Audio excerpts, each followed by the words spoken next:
When I started this YouTube channel, the goal was to use events in pop culture to talk about psychological concepts, which I think we've done. But there are moments where I'm going like, how did I get here?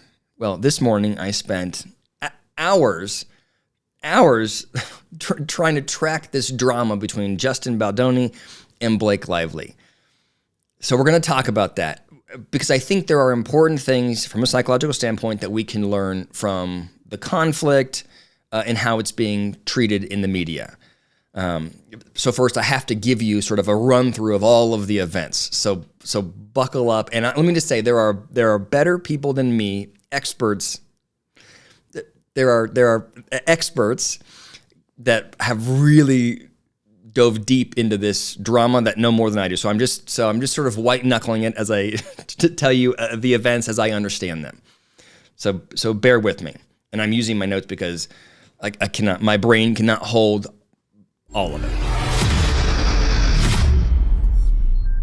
So Justin Baldoni, a relatively unknown, I'm sure he probably wouldn't like me to say that, but he's not nearly as popular as Blake Lively. Justin Baldoni produces and directs a movie called It Ends With Us. He purchases the rights to the movie, it was a book like 5 years ago, and finds Blake Lively as the lead. It's a serious movie about domestic violence, about intimate partner violence.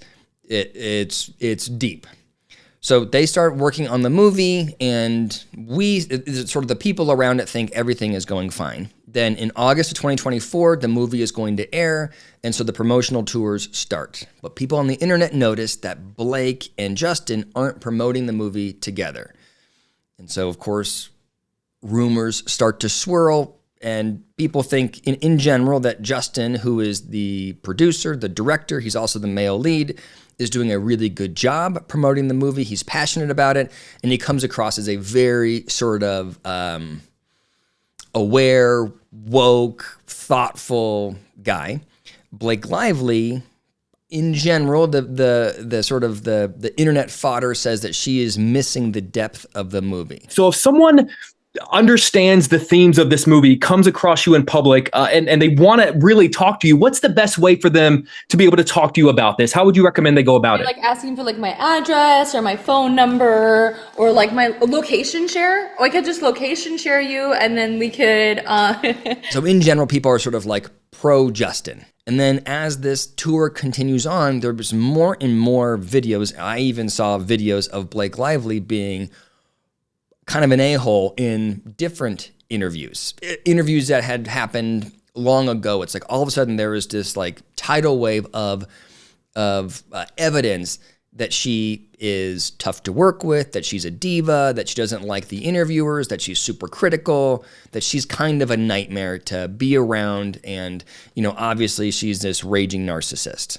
And I would say that the average person scrolling on TikTok or Instagram or whatever would have sort of seen that and thought that you about guys Blake love Lively. wearing those kind of clothes that you... Yeah. Yeah. And working in digital. Everyone wants to talk about the clothes, but I wonder if they would ask the men about the clothes.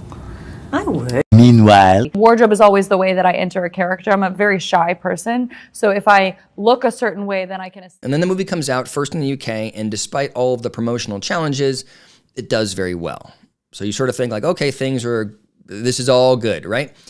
But then there is a TMZ article that accuses Baldoni of fat shaming Lively, who had, I think she gave birth to a child like in February, and now we're in, February, and then had to go right into filming. So she's still breastfeeding, and she's self-conscious about her weight. And this article from TMZ comes out that he fat shamed her. So the internet goes, oh my God, Baldoni's a really bad guy.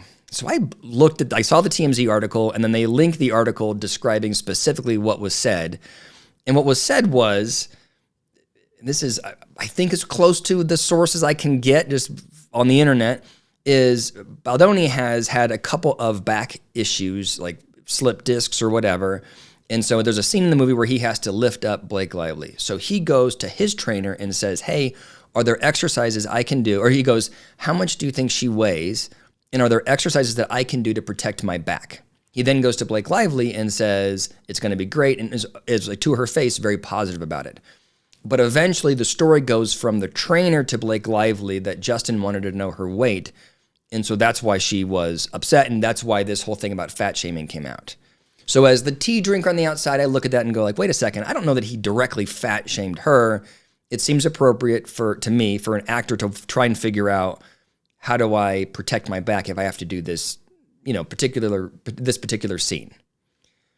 So that's like the first part of it. But also in that TMZ article, there was also a comment about Blake feeling like Justin was, he's the director and he's also the actor in the movie, lingering too long on the kiss scenes, which Blake didn't like, which suggests there was a real problem between Blake Lively and Justin Baldoni. There's something going on where she's saying, hey, it's too much. Then in December, Blake Lively files a sexual harassment lawsuit. And in the lawsuit, she says, the work environment was so bad on the set that I had to have a producers meeting in which I brought my husband in, Ryan Reynolds, famous guy, to set clear boundaries. And the boundaries were things like you had to stop, Baldoni and others had to stop fat shaming her, stop talking about his past sexual conquests, stop talking about his past porn addiction. I guess there were times when he would sort of burst into her trailer to read lines and she is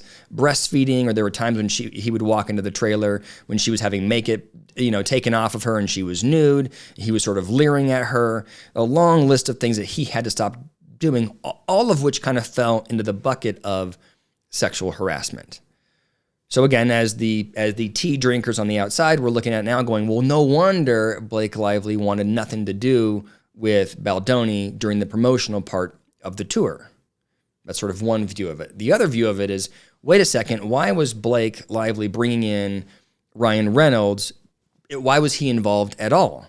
Right? You have the side story here is you have Baldoni, who comparatively has very little money, very little notoriety, and he has acquired the rights to the movie like 5 years ago. He finds the best actress he can, Blake Lively, installs her in the film, and then Blake is just constantly complaining, being a diva about his treatment of her, brings in her husband, one of the most famous people in Hollywood right now, who takes over the kind of the creative direction of the film. I don't know at what point this comes out, but eventually the movie was created and edited by Baldoni and team. Blake Lively didn't like the edit and then had her own editor re-edit the film. And Blake Lively's edit is the edit that we see that was eventually aired. So there's this definite story of Blake not being happy, taking creative control, and Baldoni sort of being victimized by that. So you can imagine the internet is totally split. Well, wait a second, was there really sexual harassment? And did Blake really take control of this movie? And I wish I could say that I was done with the drama, but there's more. So then there's a New York Times article that comes out highlighting text messages between Baldoni and a crisis management firm. The same crisis management firm that Johnny Depp hired during the Amber Heard conflict. So Baldoni has apparently early on, back like in August, recognized that there was this conflict between him and Lively, and he hires a firm to help manage the way that the world would view him and Blake Lively. And the text messages posted in the New York Times are salacious. You have Baldoni's publicist wanting the PR firm to bury Blake Lively, and the PR firm is saying, you know that we can do that, that's absolutely what we do. And then there was all this negative news coming out about Lively, as I talked about in the beginning, and the PR firm is saying, wouldn't that be crazy if that was us? And there's all of this sort of implication that Baldoni paid this firm to create this wave of negative publicity about Blake Lively. And some people in the audience drinking the tea, again, are going, oh my gosh, Baldoni sexually harassed Blake Lively, then hired a firm to use bots to create all of these old clips or identify and then republish all of these old clips that make Blake Lively look like a nightmare.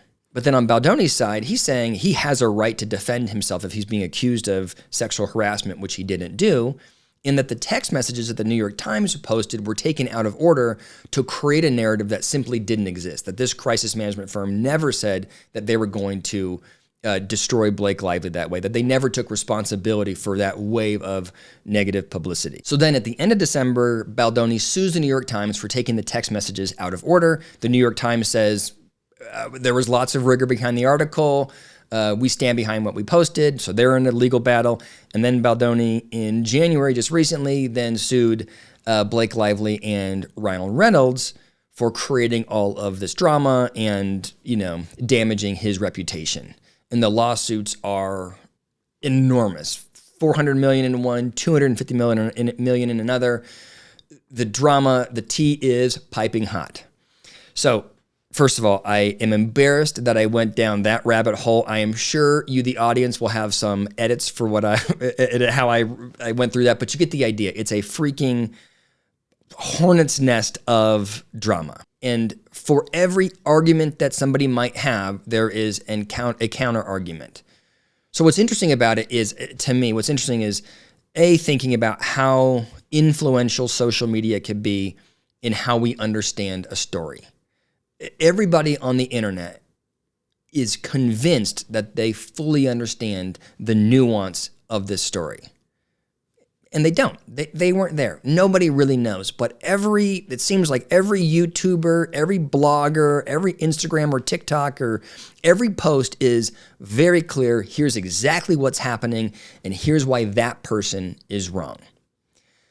So the question is, why? Why are we so quick to be fully convicted in our view when we clearly don't have all of the information? And there's two psychological concepts, I think, that explain this. The first is called social identity theory. The idea is that we, as humans, need to belong as part of groups. When you're in a group, you feel like you're part of something bigger. When you're in a group, you feel protected, you feel known, you feel understood, right? So we naturally want to align in different sort of cliques. You find people that view the world like you do.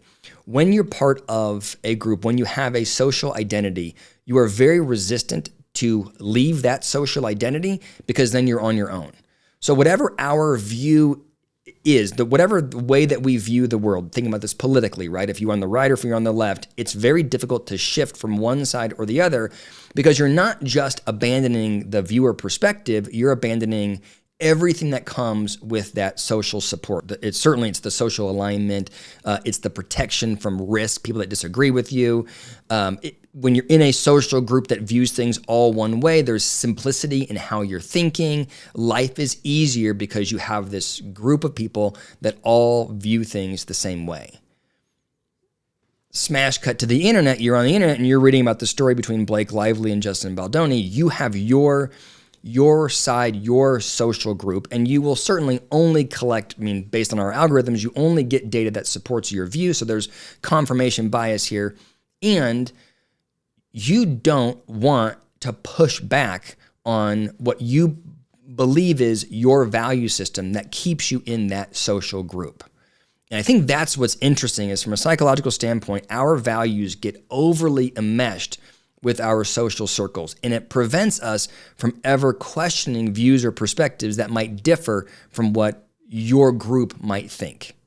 So for example, there is a group of people that look at this and go, isn't it such a shame that Blake Lively, a woman who is saying I was sexually harassed, that we don't believe her? Why is there any internet conversation at all about the fact that this woman is saying she was sexually harassed? We should believe women, and this is just an example of even in the highest positions of power, we don't believe women. Smear campaign starts happening, people start producing all these negative things about Blake that impacts her very negatively, impacts her image, impacts her businesses, and is considered retaliatory. Even hard for A-list actors, women, to come forward privately. No retaliation. No retaliation. I don't want to get retaliated which is against actually for just saying like boundaries. Which is actually the law. I think that's a logical, reasonable way to view this case.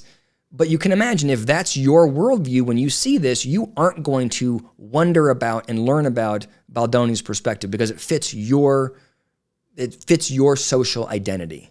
The same is true with the opposite side. There are a lot of people that look at this and go, this is a good man who has always been a feminist. This is a good man who put, his life savings into this movie, and this woman came in and stripped it from him, and now she's claiming sexual harassment without any evidence, and we are all going to turn our back on him.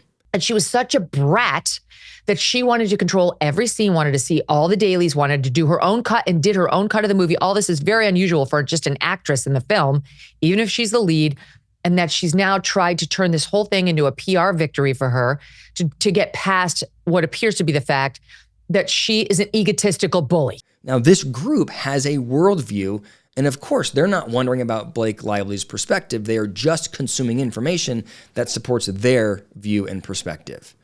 And that it's not just us on social media scrolling through, it's the people creating content that also have that level of intense view that fits their social identities. And the second psychological concept I think is interesting here is a sense of personal agency. So it is, it's funny because I'm not wrapped up in this particular story, and I just did the research for this YouTube video. But in doing so, I could feel myself being agitated because I couldn't figure out whose side I was on. That uncomfortable feeling makes us as the viewer, even subconsciously, feel powerless, like we have no control, no agency. It's disconcerting not to understand what's happening when we view a conflict. When we view anything, we want to always sort of digest it and go, this is right and this is wrong. That sense of agency is valuable to us. So psychologically, when you're on social media learning about Blake Lively and Justin Baldoni, you are driven to align with a side. You are driven to simplify the narrative and just say one person is right and one person is wrong, and I, the viewer, am the one that knows what's right and what's wrong. So I think that's all that I have to say. I would love to come in here and be like, this is exactly what happened. The truth is, I don't know. You don't know. Nobody knows. I am sure it's going to go to court and we'll get more information. And if people like this video, maybe I'll do another reaction once it's in court. Let me know what you think in the comments below. And for those of you that are way in the weeds on this, I am sorry if I missed a detail. I am sure there is tea that I did not consume in my search to understand Blake Lively and Justin Baldoni.